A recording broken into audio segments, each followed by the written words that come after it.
Hello friends, कक्षा 5 सबके आसपास पर्यावरण विषय के बारे में बता रहे हैं। पाठ 3 बीज की विकास यात्रा। बीज की विकास यात्रा, इसमें जो चित्र दिया गया है उसको अवलोकन करना है। जैसे पहले चित्र में आपको क्या दिखाई दे रहा है? पहले चित्र में आपको क्या दिखाई दे रहा है? सूर्य की प्रकाश, ठीक है। दूसरे चित्र में क्या दिखाई दे रहा है? बीज। तीसरे चित्र में क्या दिखाई दे रहा है कि बीज जमीन से बाहर उग आया। वर्षा का मौसम है, जब बारिश पड़ा पानी पाते ही बीज उग आया। इस तरह से हमको देखने को मिल रहा है। सभी वृक्ष पेड़ पौधे वर्षा पाते ही पानी पाते ही उग आते हैं। नेक्स्ट है, विभिन्न प्रकार के बीज एकत्रित कीजिए, ठीक है। जैसे सेम, मूंग, अरहर, चना, गेहूं, मक्का जैसे बीज इकट्ठा कीजिए। सभी बीज एक थैली में मिला दीजिए। 3 समूह बनाएंगे। एक एक मुट्ठी प्रत्येक बीज समूह में रखेंगे। बीज पर निम्नानुसार प्रयोग करके उसका निष्कर्ष निकालेंगे। तो हम जानेंगे आगे क्रियाकलाप में क्या करते हैं। विभिन्न प्रकार के बीज को पत्थर से तोड़ते हैं। तो बीज को तोड़ने पर जिनके 2 समान हो जाते हैं, 2 भाग में बट जाते हैं, उसको हम अलग रखेंगे। जिसका पूरा चूरा हो जाता है, जो पिस जाता है, उसको हम अलग रखेंगे। अंत में जिस बीज का टुकड़ा या चूरा हुआ हो उसको कागज पर रखकर घिसेंगे। तो आगे हम चलते हैं, सोचकर लिखते हैं। 2 समान भाग हुआ हो ऐसे बीज का नाम बताते हैं। चना है, मूंग है, मसूर है, अरहर है।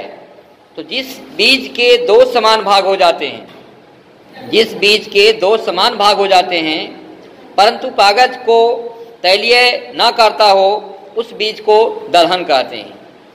तो चना क्या है? दाल। मूंग क्या है? दाल। मसूर क्या है? दाल। अरहर दाल है। उसके बाद है जिसका टुकड़ा या चूरा हुआ हो ऐसे बीज को हम बारे में जानकारी प्राप्त करें। तो जिस बीज के टुकड़े या चूरे हो जाते हैं उसे अनाज कहते हैं। क्या कहते हैं? अनाज। जिसका टुकड़ा या चूरा हुआ हो, तो ऐसा क्या है? गेहूं है, चक्की में पीसे जाते हैं। जौ पीसे जाते हैं, बाजरा पीसे जाते हैं। और धान हुआ या चावल हुआ, इसको भी हम पीसकर चावल का आटा बना लेते हैं। उसके बाद है चूरा या टुकड़े को कागज पर घिसने एवं कागज तैलीय हुआ हो ऐसे बीज। तो जिस बीज का टुकड़ा या चूरा करने पर तेल बन जाता है। घर में आपका तेल यूज करते हैं तो सरसों का तेल, तिल का तेल, राई का तेल, कपास का तेल, मूंगफली का तेल, इस प्रकार से हमको इस प्रकार तेलहन कहते हैं। तो आपको जानकारी प्राप्त हुआ। तो आगे आपको क्या करना है? जो आप बीज को देखे हैं, आपके आसपास बहुत ऐसे हैं जो बीज को आप देखे हैं। जिस बीज को ना देखे हैं तो अलग अलग आपको 3-3 नाम लिखना है। उसके बाद अनाज आप जानते ही हैं, आपको बताया गया। गेहूं है, जौ है, बाजरा है, गेहूं है, जौ है, बाजरा है। तो ये सब क्या कहलाता है? अनाज। दलहन, दलहन के बारे में आपको बताया। चना है, मूंग है, दाल है, मसूर का दाल है, ये सब दलहन हो गया। उसके बाद तेलहन है, तेलहन के बारे में बताया। सरसों है और तिल का तेल है, राई का तेल है। इसी तरह से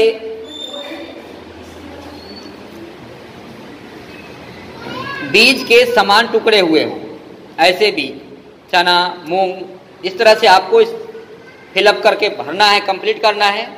नेक्स्ट है आगे, जिस बीज के 2 समान भाग हो जाते हैं उस बीज को द्विपत्री बीज कहते हैं। जिस बीज के 2 समान भाग नहीं होते उसको एक पत्री बीज कहते हैं। जैसे आपने देखा गुठली, किसका गुठली? आम खाकर गुठली को क्या करते हैं? फेंक देते हैं। ठीक है, तो उसको हम यदि फोड़ते हैं तो दो समान भागों में बट जाता है। गेहूं दो समान भाग में नहीं बटने वाला है, अरहर दो समान भाग में बटने वाला है। इस तरह से एक बीजपत्री और द्विबीजपत्री आपको अलग अलग करना है। ठीक है, उसके बाद है क्रियाकलाप। तो क्रियाकलाप में क्या करेंगे? क्रियाकलाप में आपको 2, 3 एक बीजपत्री और द्विबीजपत्री बीज लीजिए। चाय पीने के कप ले लीजिए, उसको प्लास्टिक की थैली में या घर विद्यालय के आंगन में जाकर, ठीक है, बीज को बोएं। तो उसको हम ध्यान रखना है हमको कि उसको सूर्य का प्रकाश मिलता रहे, समय समय पर पानी देते रहिए और प्रतिदिन उसको देखभाल करते रहिए। ये आपके लिए क्रियाकलाप है कि आप घर में रहकर इस तरह कर सकते हैं। उसके बाद कुछ प्रश्न उत्तर आ गए जो आपको आवश्यकता अनुसार हो या आपको जानकारी हो तो आप कर सकते हैं। नहीं जानकारी रहने पे आप कमेंट बॉक्स में लिखकर या बोलकर आप भेज सकते हैं, उसको दोबारा आपको प्राप्त कर लिया जाएगा। ठीक है, ओके, धन्यवाद। बंद।